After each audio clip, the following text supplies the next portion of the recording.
Hi there, it's Maureen Muldoon, and we are here with lesson 157 of A Course in Miracles, the workbook lessons. And thank you so much for staying the course with me. If you like these lessons, go ahead and like them and subscribe and share them with your friends. So today is a beautiful lesson that invites us into something we don't always give ourselves permission to do, which is to be a little bit more still. And as we know, all of the theologies and philosophies that invite us into our holiness first say, just be still. Like that's the precursor to knowing ourselves as holy extensions of God's love. So, we've heard be still and know God. The first step is be still. So this lesson is inviting us into affirming that we're going to step aside from the ordinary and move into the extraordinary. So thanks for coming with me. Into his presence would I enter now.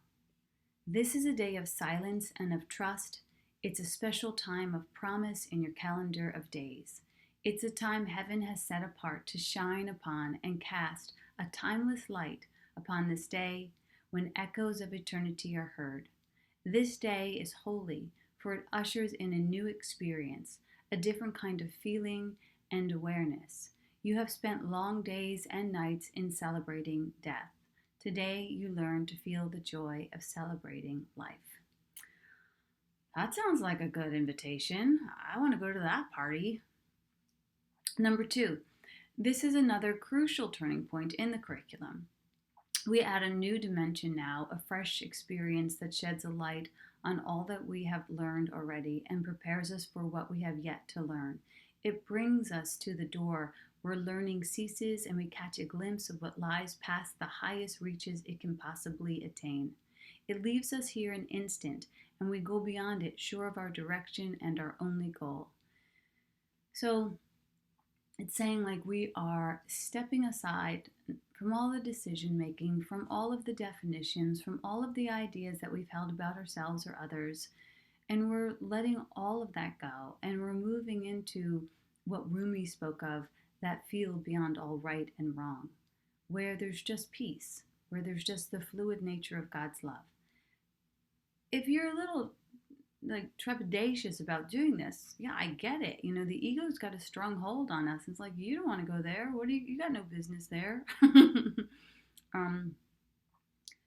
But anytime you've sat and had a meditation or a contemplation or even a time of creation when you lost the idea of time and lost the idea of self, there's a great peace that comes to you. And so there is great benefit in attempting to reach that field of non-duality. Today has been given to you to feel a touch of heaven. Though you will return to paths of learning, yet you have come far enough along the way to alter time sufficiently to rise above its laws and walk into eternity a while.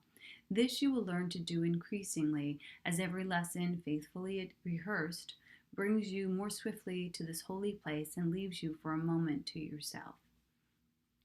It's funny because, I used to be an actress in Los Angeles, and we spent a lot of time in rehearsal. And then the big day came and the audience filled up the theater and you were performing. And I never really thought about these lessons being some sort of rehearsal before we get to the dinner party of God. But our brains need to be rewired for sure, because we've been running a script that doesn't serve our happiness. And so we're doing that today. He will direct your practice today, for what you ask for now is what he wills. And having joined your will with his this day, what you are asking must be given you. Nothing is needed but today's idea to lighten your mind and let it rest in all anticipation and in quiet joy, wherein you quickly leave the world behind. From this day forth, your ministry takes on a genuine devotion and a glow that travels from your fingertips to those you touch and blesses those you look upon. A vision reaches everyone you meet and everyone you think of or who thinks of you, for your experience today will so transform your mind that it becomes the touchstone for the holy thoughts of God. So somebody was saying, what are the thoughts of God? Do they feel like the thoughts of me? They don't really feel like the thoughts of me. The thoughts of me are distracting and they're goal oriented and they're about getting and being and doing. And the thoughts of God are fluid. They're they're not authored by you. They're seamless, they're easy, they're peaceful, and it's almost like not thinking. The thoughts of God it's almost like not thinking. I mean, I guess it is completely like not thinking because the realm of God it's hard for us in the thinking world to contemplate what the realm of God looks and feels like because it's beyond our description and our definitions and beyond our vocabulary. So it's definitely an experience. And the Course says that in the very beginning. It says we don't need another, religion, but we do need a universal experience. And the universal experience is love. So in the same way that love is not actually a thought, it's an experience. The thoughts of God are love, and so they're an experience, and we get to experience them. So your body will be sanctified today, its only purpose being now to bring the vision of what you experience this day to light the world. We cannot give experiences like this directly, yet it leaves a vision in our eyes which we can offer everyone, that he may come the sooner to the same experience in which the world is quietly forgot and heaven is remembered for a while. So if you do this practice, you will have that aha moment or that awareness or that Holy Communion, and you'll experience it. But you really can't explain it to anybody because it's almost like you just had to be there. But people will notice that your brow is more unfurrowed, that you have a lighter way of being. When you light up your internal truth, you become a lighthouse, and people around you will say, like, I want what she's having. So, but it's not, we don't do it to try and convince anybody else to do it. We do it because it's awesome. And then if anybody else is transformed by the way we show up, good, great, wonderful. But that's not the goal. In Marianne Williamson's prayer, it says, that you're playing small doesn't serve anyone, but you're playing your truth unconsciously gives other people permission to do the same. But we don't do it to unconsciously give other people permission to do the same. We just do it because that's who we are. That's what we came for. So you do it without any conditions, hopes, or desires to change the world. If you truly change your mind, the world will change.